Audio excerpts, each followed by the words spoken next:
കോടതി സംശയം പ്രകടിപ്പിച്ചാൽ വേടന്റെ കാര്യത്തിൽ സംശയം പ്രകടിപ്പിച്ചാൽ ഒന്നിലധികം രണ്ടോ അതിലധികമോ കറക്റ്റ് കണക്ക് എനിക്കറിയില്ല ബലാത്സംഗ കേസുകളിൽ അക്യൂസ്ഡ് ആയിട്ടുള്ള ആളാണ് വേടൻ.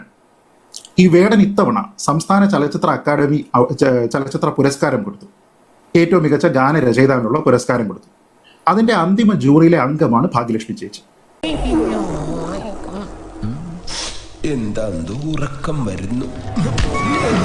സെലക്റ്റീവായിട്ട് നമുക്ക് ദിലീപിനെതിരെ മാത്രം എടുക്കാമോ? വേടനെതിരെ വരുന്ന സമയത്ത് നമുക്ക് പ്രശ്നമല്ലേ?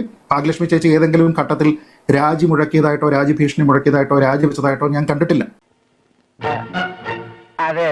അല്ല, ഒരൊറ്റ വരിയിൽ പറഞ്ഞിട്ട് ഇല്ലെങ്കിൽ എനിക്ക് ഇതിന്റെ ഇത് വിട്ടുപോകും. ശ്രീജിത്ത് മനസ്സിലാക്കേണ്ട ഒരു കാര്യം, വേടന്റെ കേസ് എന്ന് പറയുന്നത് കോടതി തന്നെ ചോദിച്ച ഒരു ചോദ്യമുണ്ട്.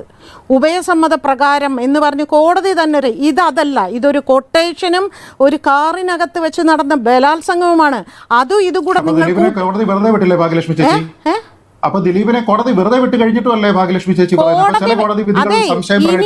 ഇനിയുമുണ്ട് കോടതി അയാളെ വിചാരണ.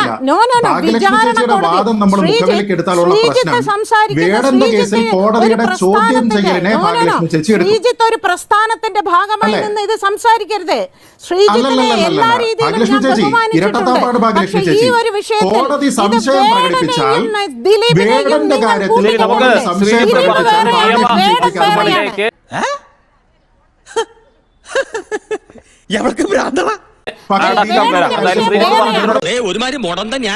IT എക്സ്പെർട്ടിന്റെ കാര്യം ശ്രീ ജോസഫ് സി മാത്യു പറഞ്ഞു. അദ്ദേഹത്തിന്റെ സ്റ്റേറ്റ്മെന്റ് കോടതിയിൽ കൊടുത്തിരിക്കുന്നത് കൃത്യമായിട്ട് ഈ വിധിയിൽ എഴുതി വെച്ചിട്ടുണ്ട്. പോലീസിനെ പേടിച്ചിട്ടാണ് ഞാൻ നേരത്തെ പറഞ്ഞത് എന്ന് എഴുതി വെച്ചിട്ടുണ്ട്. ദിലീപ് തന്റെ ഫോണിൽ നിന്ന് ചില കാര്യങ്ങൾ ഡിലീറ്റ് ചെയ്യുന്നത് ഞാൻ കണ്ടു എന്ന് നേരത്തെ പറഞ്ഞത് പോലീസിനെ പേടിച്ചിട്ടാണ് എന്ന് എഴുതി വെച്ചിട്ടുണ്ട്. മലയാളത്തിൽ തന്നെ കൊടുത്തിട്ടുണ്ട് ശ്രീ.